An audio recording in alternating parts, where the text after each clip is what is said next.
The incident at Armstrong Station.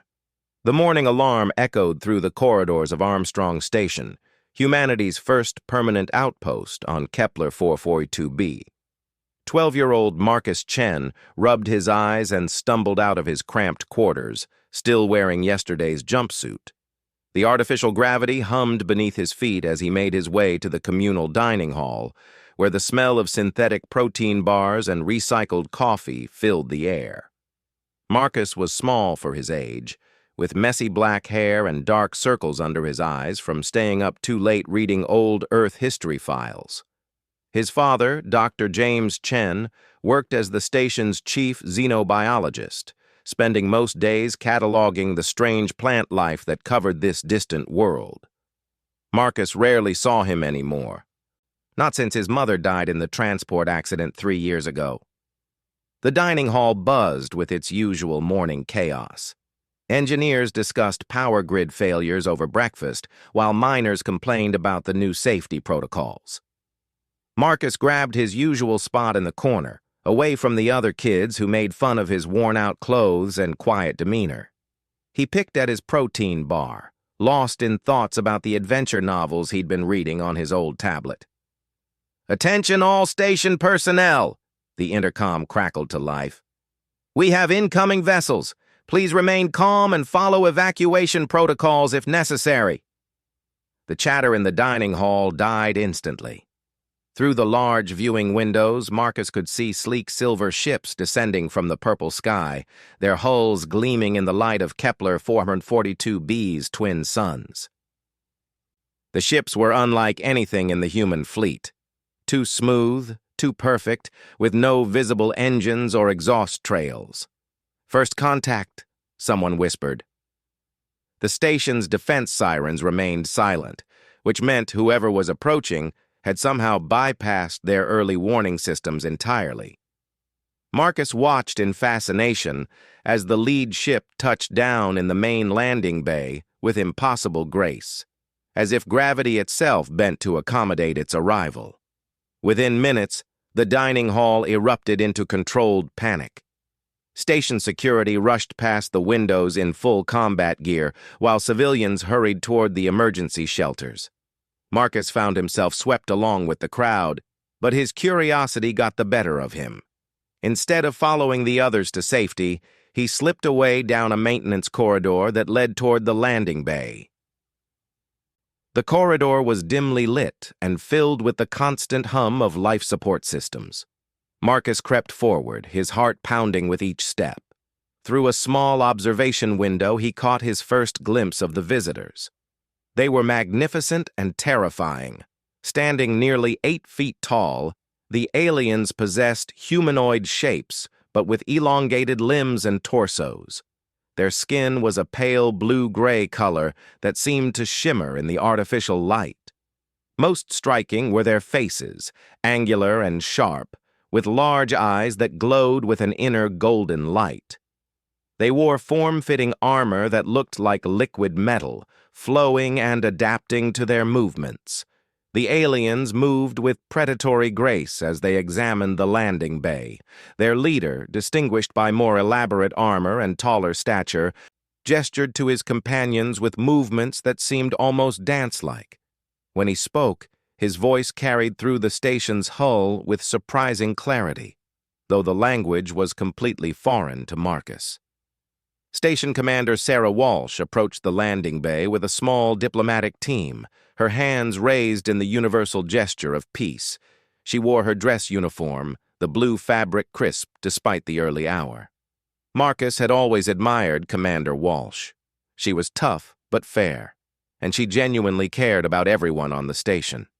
The alien leader stepped forward, and Marcus was surprised to hear him speak in accented but clear English. "I am Zex High, Battle Commander of the 3rd Stellar Legion. This world now belongs to the Kalari Empire. You will surrender your weapons and submit to immediate evacuation." Commander Walsh's voice remained steady despite the obvious threat. "I'm Sarah Walsh, commanding officer of this research station. This is a peaceful scientific outpost. We're not armed for combat, and we pose no threat to you or your empire." Zexhi's golden eyes seemed to glow brighter with what Marcus interpreted as amusement. Your species' capacity for warfare is well documented, human. We have observed your conflicts from afar. You will comply, or you will be removed by force. The commander's diplomatic training kicked in. Perhaps we can reach some kind of arrangement. We're studying the local ecosystem, research that might benefit both our peoples. We'd be happy to share our findings. Your research is irrelevant, Zexhi replied, his voice carrying an edge of impatience. The Kalari Empire has claimed this world for its mineral wealth. Your presence here is an inconvenience that will be corrected. Marcus watched as two more aliens emerged from the ship, carrying weapons that pulsed with blue energy. The message was clear. This was not a negotiation. He wanted to run, to find his father and hide in the emergency shelters, but something kept him frozen at the window. Commander Walsh maintained her composure even as the situation deteriorated. If you insist on claiming this world, at least allow us time to evacuate our people safely. We have families here, children. Surely your empire has protocols for dealing with non-combatant populations. Zexhi's response was a low, rumbling sound that Marcus realized was laughter. Your offspring are of no concern to us. They will adapt to their new circumstances or perish. Such is the way of conquest. The casual dismissal of human life sent a chill through Marcus. These weren't just invaders. They were predators who saw humans as nothing more than insects to be swept aside. He pressed closer to the window, his small hands clenched into fists. However, Zexhi continued, the Kalari Empire is not without mercy. We will provide transport ships to relocate your population to a suitable world. Consider it a gesture of goodwill. Relocation to where? Walsh asked. The mining colonies of Zarion 7th. Your people will serve as laborers until their natural lifespans conclude. It is more consideration than most conquered species receive. Marcus felt sick. Zarion 7 was notorious throughout human space as a hellish world where the average life expectancy of workers was measured in months, not years. The aliens weren't offering mercy. They were offering a slower, more painful death. Commander Walsh's diplomatic mask finally slipped, revealing the anger beneath. You're talking about slavery. We won't agree to that. Your agreement is not required, Zexhi said, stepping closer to the commander. Even through the window, Marcus could see how the alien towered over the human woman. Resistance will only increase the suffering of your people. The alien commander made a gesture, and his soldiers raised their weapons. Marcus realized with growing horror that they intended to make an example of Commander Walsh right there in the landing bay. He wanted to scream, to warn her, but his voice caught in his throat. That's when Marcus noticed something the adults had missed. One of the alien soldiers had wandered closer to his hiding spot, apparently investigating the maintenance corridor. The soldier was smaller than the others, possibly younger, with less elaborate armor, but he carried the same arrogant bearing as his commander, the same casual disregard for human life. The soldier stopped directly outside Marcus's window and began examining the corridor's access panel. Marcus held his breath, praying the alien wouldn't notice him. But the soldier's glowing eyes swept the area methodically, and inevitably, they locked onto the observation window. For a moment, alien and human child stared at each other through the reinforced glass. The soldier's expression was unreadable, but Marcus thought he detected curiosity rather than hostility. Then the soldier did something unexpected. He activated the corridor's door controls. Marcus wanted to run, but there was nowhere to go. The corridor was a dead end, designed for maintenance access only. He pressed himself against the far wall as the door slid open with a soft hiss. The alien soldier stepped inside, ducking slightly to avoid hitting his head on the low ceiling. Up close, Marcus could see details he'd missed from a distance. The soldier's armor was covered in intricate patterns that seemed to shift and flow like living things. His eyes weren't just golden. They held flecks of silver and bronze that swirled hypnotically. The soldier said something in his own language, the words musical, despite their alien origin. When Marcus didn't respond, the soldier tried broken English. "Small human, why you hide? Where are guardians?" Marcus found his voice, though it came out as barely a whisper. "My dad's working. He doesn't know about this." "Working?" The soldier seemed confused by the concept. "All humans will cease working. Empire has claimed this place." Something about the soldier's casual arrogance sparked anger in Marcus's chest. This alien was talking about destroying his home, enslaving his people, as if it was nothing more than routine business. "You can't just take our home. We were here first." The soldier's musical laughter was somehow more insulting than HFY's harsh rumbling. "Small human speaks of ownership. Your species understands only temporary possession. Kalari Empire brings permanent order." "It's not temporary," Marcus said, his voice growing stronger with anger. "This is our home. We built this place. We've been studying here for years." "Years?" The soldier made another laughing sound. "Kalari Empire has existed for millennia. Your brief presence means nothing." Marcus felt something hot and fierce building in his chest. He thought about his mother, who had died helping to build this station. He thought about his father, working tirelessly to understand this world's mysteries. He thought about Commander Walsh and all the families who had made Armstrong Station their home. "It means everything to us," he said. The soldier stepped closer, looming over Marcus with obvious amusement. "Small human shows spirit. This is good. Strong slaves live longer on mining worlds." The word slaves hit Marcus like a physical blow. The casual way the alien said it, as if human freedom was just another resource to be harvested, finally broke through his fear and released something he didn't know he possessed. Marcus's hand moved without conscious thought. One moment the alien soldier was standing there with his smug expression, and the next moment Marcus's palm connected with the side of his head in a ringing slap. The sound echoed through the corridor like a thunderclap. For a heartbeat, nothing happened. The soldier stood frozen, his golden eyes wide with shock.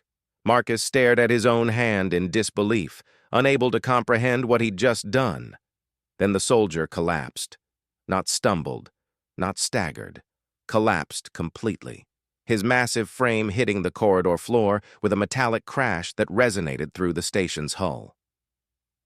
His armor made scraping sounds against the metal flooring as he fell, and the golden glow in his eyes flickered and went out. Marcus stared down at the unconscious alien in complete bewilderment. The soldier was easily 3 times his weight and supposedly represented one of the galaxy's most advanced warrior species. Yet somehow, a single slap from a 12-year-old human boy had dropped him like a sack of grain. The commotion in the landing bay ceased abruptly. Through the window, Marcus could see HFY and his remaining soldiers turning toward the corridor, their golden eyes blazing with sudden alertness. They had heard the crash, and they were coming to investigate. Marcus looked down at his hand again, then at the fallen soldier. Nothing made sense anymore. He was just a kid from a research station, small even by human standards. How had he managed to knock out a galactic warrior with a single blow? The sound of approaching footsteps echoed from the landing bay. Heavy, metallic, purposeful. Marcus knew he had seconds before the other aliens reached the corridor and found their unconscious comrade. He also knew, with sudden crystal clarity, that his life had just changed forever. The father's revelation. Dr. James Chen was deep in his laboratory when the alarm started blaring.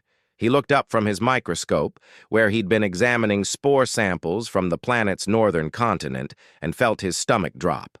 The alarm pattern was one he'd hoped never to hear. Incoming hostile vessels. James was a thin man in his early 40s, with graying hair and wire-rimmed glasses that he constantly pushed up his nose when he was nervous. He'd spent the last 3 years throwing himself into his work, trying to forget the pain of losing his wife Elena in the transport accident. The research kept his mind occupied, kept him from dwelling on how he'd failed to protect the most important person in his life. But now, as he heard the distant sound of ships landing and emergency broadcasts echoing through the corridors, his first thought wasn't about his research or the station's safety. It was about Marcus. James abandoned his lab and rushed through the station's winding passages, pushing past panicked civilians and security personnel. He had to find his son, had to make sure Marcus was safe in the emergency shelters. The guilt that constantly gnawed at him, the knowledge that he'd been distant, distracted, failing as a father just as he'd failed as a husband, drove him forward with desperate urgency. He reached the emergency shelter coordinates and scanned the crowd of frightened faces. Families huddled together while station personnel tried to maintain order. Commander Walsh was notably absent, probably dealing with whatever had triggered the invasion alarm. But Marcus was nowhere to be seen. "Has anyone seen my son?" James called out, his voice cracking with worry. "Marcus Chen, 12 years old, black hair, about this tall." A few people shook their heads, but most were too focused on their own fear to pay attention. James felt panic rising in his chest. Where could Marcus be? The boy was quiet and introverted, preferring books to people. But he wasn't stupid. He would have heard the alarms. He should have come to the shelters like everyone else, unless something had happened to him. James left the shelter and began a frantic search of the station. He checked their quarters first, then the library where Marcus often hid, then the observation decks where the boy liked to stare out at the alien landscape. Nothing. No sign of his son anywhere. The sound of combat echoed from the main landing bay. Energy weapons firing, shouted orders, the crash of metal on metal. James wanted to investigate, but finding Marcus took priority over everything else. His son was the only family he had left, the only person in the universe who mattered more than his research. He was checking the secondary corridors when he heard it, a sound like thunder echoing through the station's hull, followed by an eerie silence that made his skin crawl. The sound had come from the direction of the landing bay, from the maintenance corridors that ran alongside the main facilities. James had helped design those corridors. They were supposed to be secure, accessible only to engineering personnel with proper clearance. But Marcus was clever and curious, exactly the kind of child who might find a way to access restricted areas, especially if he wanted to see what was happening during humanity's first contact with an alien species. The realization hit James like a physical blow. His son, his brilliant, reckless, vulnerable son, had probably gone to watch the aliens. And something had gone wrong. James ran toward the maintenance section, his footsteps echoing off the metal walls. He could hear voices ahead, alien voices speaking in musical tones he'd never heard before. But underneath the alien words, he caught something else. A familiar voice, young and defiant, speaking words that made his blood freeze. "You can't just take our home." Marcus, his son, was confronting alien invaders, and James was too far away to protect him. James rounded the final corner just as he heard the sound, a sharp crack like a gunshot, followed by the crash of something heavy hitting the floor. He arrived at the maintenance corridor entrance to find a scene that defied all logic and reason. His 12-year-old son stood in the narrow corridor, staring down at an unconscious alien soldier who lay sprawled on the floor. The alien was massive, easily 8 feet tall, and built like a warrior from humanity's ancient legends. His armor was sophisticated beyond anything in human technology, and the weapon at his belt pulsed with ominous energy. And Marcus had apparently knocked him out with a single blow. James stood frozen in the doorway, his mind struggling to process what he was seeing. The alien soldier showed no signs of consciousness. His golden eyes were dim, his breathing shallow, his massive frame completely limp. There were no visible injuries, no signs of weapons use, just one unconscious galactic warrior and one small human boy with a confused expression. "Dad," Marcus's voice was small and uncertain. "I think I'm in trouble." Before James could respond, heavy footsteps echoed from the landing bay. The other aliens were coming, drawn by the sound of their comrades' fall. James's scientific mind cataloged the approaching danger, even as his paternal instincts screamed at him to protect his child. But there was nowhere to run. The maintenance corridor was a dead end, designed for equipment access rather than emergency escape. The only way out led directly toward the aliens, who would reach them in seconds. James stepped into the corridor and pulled Marcus behind him, positioning himself between his son and the approaching threat. He'd failed to protect Elena, but he wouldn't fail Marcus. Not again. The alien commander appeared in the doorway, his golden eyes blazing with fury. Behind him came two more soldiers, their weapons drawn and crackling with deadly energy. They surveyed the scene with obvious shock. Their unconscious comrade, the two humans trapped in the corridor, the complete absence of any weapons that could have caused such damage.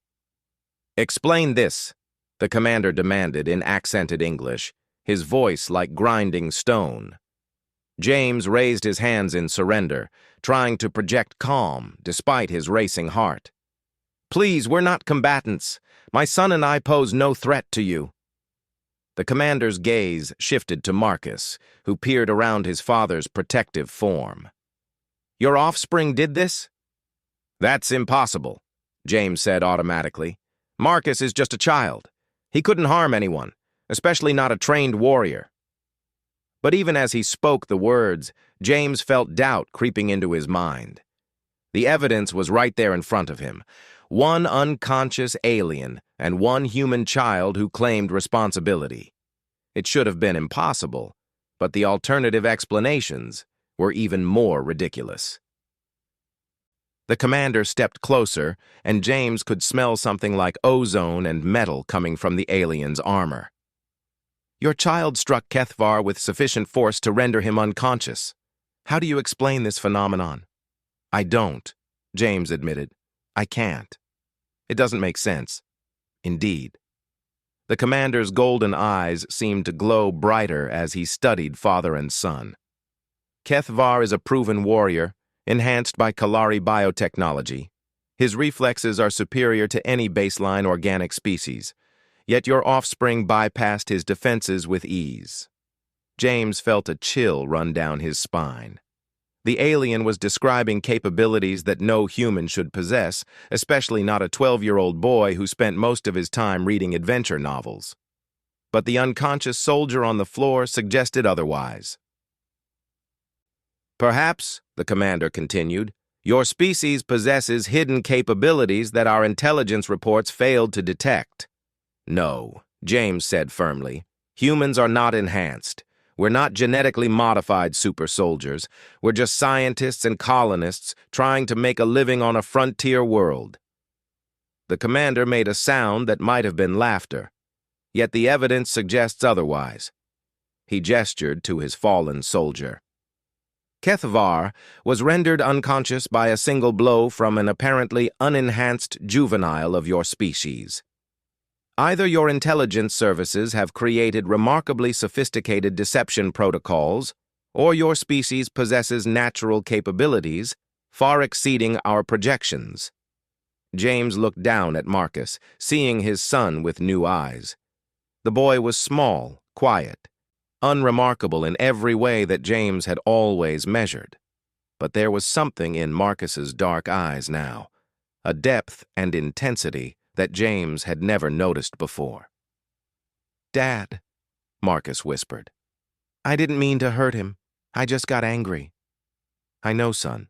I know." But James was beginning to suspect that he didn't know anything at all. Not about his son, not about human capabilities, and certainly not about the strange situation they'd stumbled into. The commander activated a communication device on his wrist and spoke rapidly in the musical alien language. James caught fragments that sounded like reports and requests for guidance. Whatever Marcus had done, it was significant enough to require consultation with higher authorities. "Your species will be studied more thoroughly," the commander announced after finishing his communication. "This incident suggests that human potential has been significantly underestimated." "What does that mean for us?" James asked. "It means," the commander said with that predatory smile, "that your people may prove more valuable than initially projected. Strong slaves command higher prices in the galactic markets." The casual mention of slavery sent rage coursing through James's veins. He'd spent years studying alien life, dreaming of the day when humanity would take its place among the galactic community. But this wasn't first contact. It was conquest, pure and simple. "We're not slaves," he said, his voice harder than he'd intended. The commander's eyes flared with dangerous light. "Your resistance is noted and irrelevant. Your species will serve the Kalari Empire whether you consent or not." Marcus stepped out from behind his father, his small face set in lines of determination that made him look older than his years. "You can't make us serve you." "Can I not?" The commander leaned down to Marcus's level, bringing his alien features close to the boy's face. "Your people lack the technology to resist. Your weapons are primitive, your ships are slow, your defenses are laughable. What makes you think you have any choice in this matter?" "Because," Marcus said with quiet certainty, "humans don't give up." The commander studied the boy for a long moment, and James saw something like recognition flicker in those golden eyes. "Perhaps you speak truth, small human. Your species does appear to possess certain unexpected qualities." He straightened and gestured to his soldiers. "Secure the area. I want this corridor sealed and the unconscious soldier evacuated for medical evaluation. And I want both humans transported to the command ship for detailed examination." "No," James said, stepping forward. "Whatever you want to know about human capabilities, I'll answer your questions. But leave my son out of this." "Your parental concerns are irrelevant," the commander replied. "The juvenile demonstrated capabilities that require investigation. Both specimens will be transferred." James felt desperation clawing at his chest. Alien medical examination could mean anything: torture, dissection, experimental procedures that would destroy his son's mind or body. He couldn't let that happen. Not to Marcus, not to the only family he had left. "Please," he said, abandoning dignity in favor of desperation, "take me instead. I'm a scientist. I can provide information about human biology and psychology, but leave the boy here. He's just a child." The commander's expression might have been sympathy if aliens were capable of such emotions. "Your offer is noted but unnecessary. Both specimens will provide valuable data." "He's not a specimen," James snarled, his protective instincts finally overriding his fear. "He's my son." "And he is now property of the Kalari Empire," the commander replied with finality. "As are you." That's when James felt something strange happening inside his chest, a warmth that started near his heart and spread outward through his limbs, carrying with it a sensation of power he'd never experienced before. His vision sharpened, colors becoming more vivid. His hearing became acute enough to detect the alien soldier's heartbeats. And underneath it all, he felt a growing certainty that he would not allow these creatures to harm his child. "No," he said quietly. "I don't think we are." The commander's head tilted in apparent confusion, but James was no longer looking at him. He was looking at Marcus, seeing his son not as a small, vulnerable child, but as something far more significant, something that had just knocked out a galactic super soldier with a casual slap. and James was beginning to understand that Marcus hadn't inherited his quiet nature from his father's side of the family. Elena had always been stronger than she looked, faster than she should have been, more intuitive than seemed possible. James had attributed it to good genetics and regular exercise, but now he was starting to wonder if there had been other explanations. Explanations that Elena had kept hidden, even from her husband.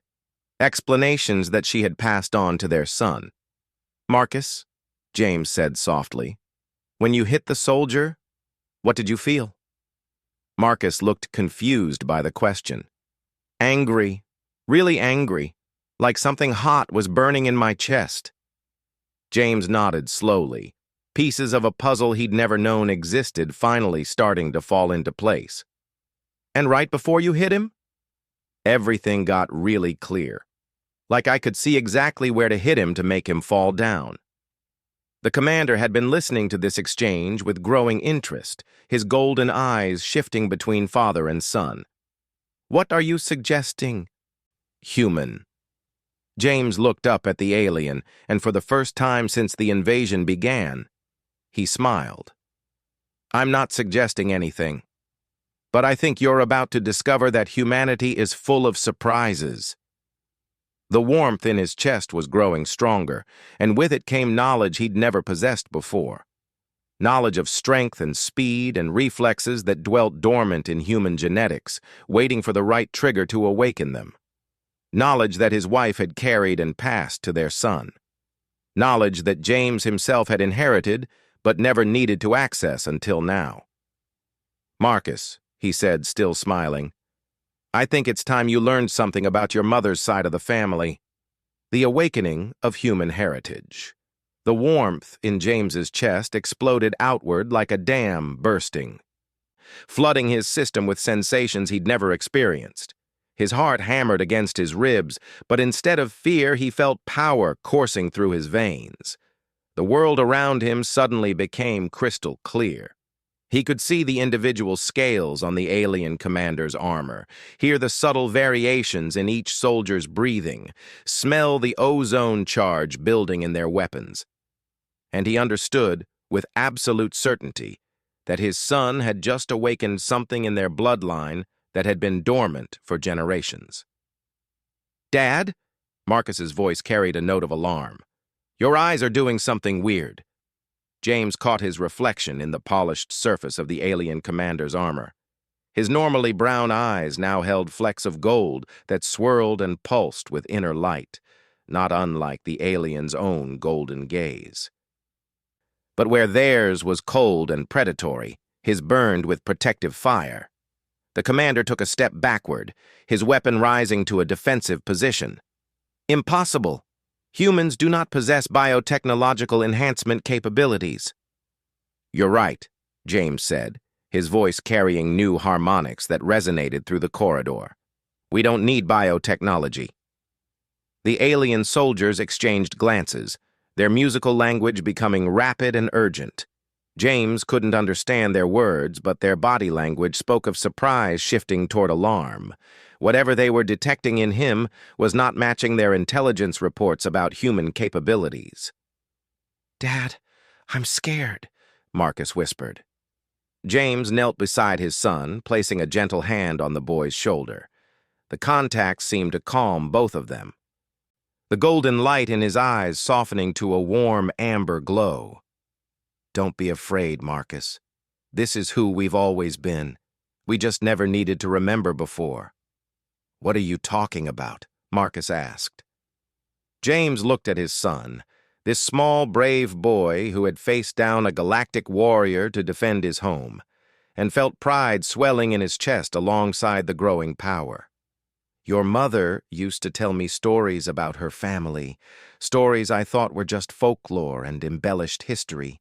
Tales about ancestors who could move faster than the eye could follow, who possessed strength far beyond normal human limits, who could sense danger before it manifested."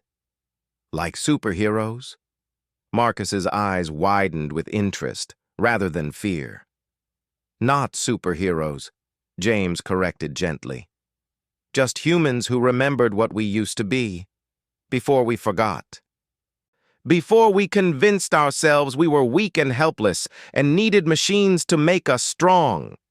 The alien commander lowered his weapon slightly, though his posture remained tense. You speak of evolutionary regression. Such capabilities would be present in your genetic records. Would they? James stood slowly, and the movement carried a fluid grace he'd never possessed before.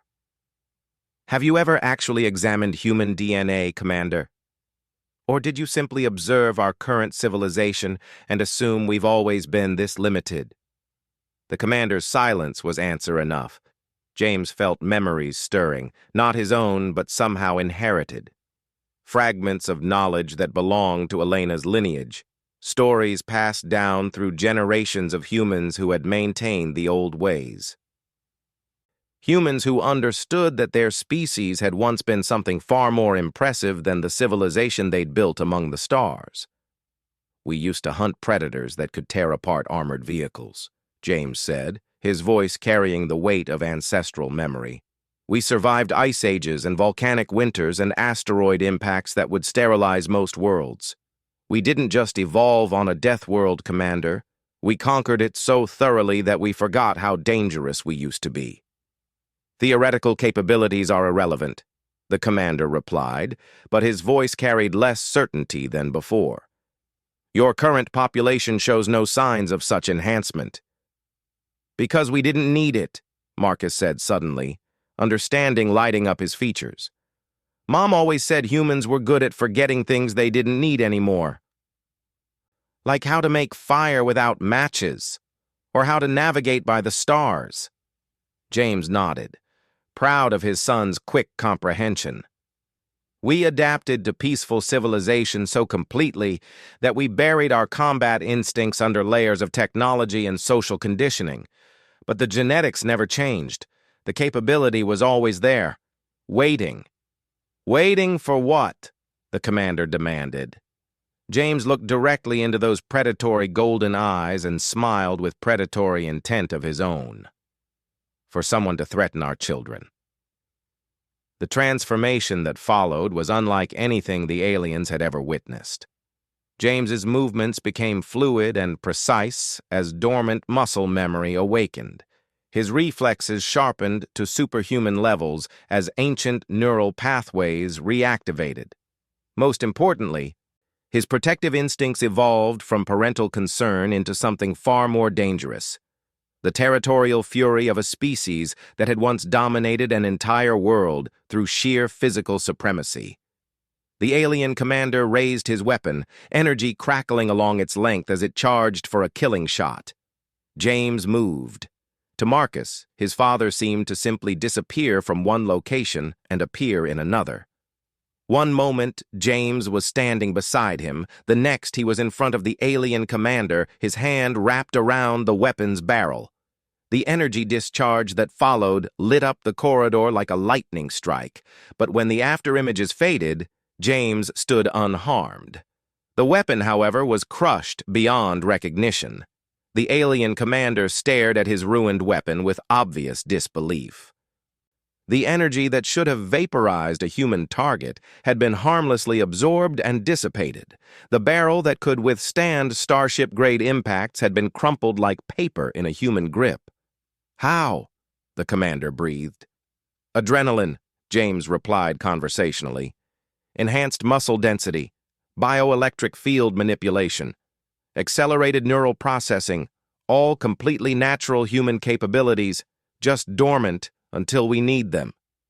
One of the alien soldiers raised his own weapon, but James was already moving. This time Marcus could track the movement, barely. His father flowed between the two soldiers like water, avoiding their energy blasts with impossible agility before striking each of them with precise, measured force. Both aliens collapsed unconscious, their armor systems flickering and dying from the bioelectric feedback of James's enhanced touch. The commander found himself alone, facing two humans who had just demonstrated capabilities that defied every projection in the Kalari Empire's intelligence files. His golden eyes blazed with what Marcus recognized as the first hint of real fear. "This changes nothing," the commander said, though his voice lacked its earlier confidence. "Individual enhancement cannot overcome technological superiority. Your species lacks starships capable of interstellar combat." "Do we?" James asked mildly. Through the corridor's observation window, they could see activity in the landing bay. Human figures in work clothes were swarming over the alien vessels with tools and equipment that sparked and flashed as they worked. Commander Walsh's voice echoed through the station's communication system, giving orders with the crisp efficiency of someone accustomed to crisis management. "Engineering teams, priority focus on propulsion and weapon systems. Science teams, full analysis of power sources and navigational computers. Security teams, prepare for potential counterattack from remaining alien forces." The alien commander's eyes widened as he watched human technicians dismantling his ship's defensive systems with remarkable speed and competence. "Impossible. Those vessels utilize technology centuries beyond your current capabilities." "You're absolutely right," James agreed. "About our current technology anyway. But you've made a fundamental error in your assessment of human capabilities." "Which is?" "You assumed that our peaceful nature meant we were helpless. You confused choosing not to fight with unable to fight." James stepped closer to the commander, and his presence suddenly felt vast and dangerous in the confined space. "Humans are very good at reverse engineering things, Commander. We've built an entire civilization on the principle of taking apart interesting objects and figuring out how they work." Marcus watched in fascination as his father continued his explanation, noting how the alien commander seemed to shrink with each word, despite his imposing size.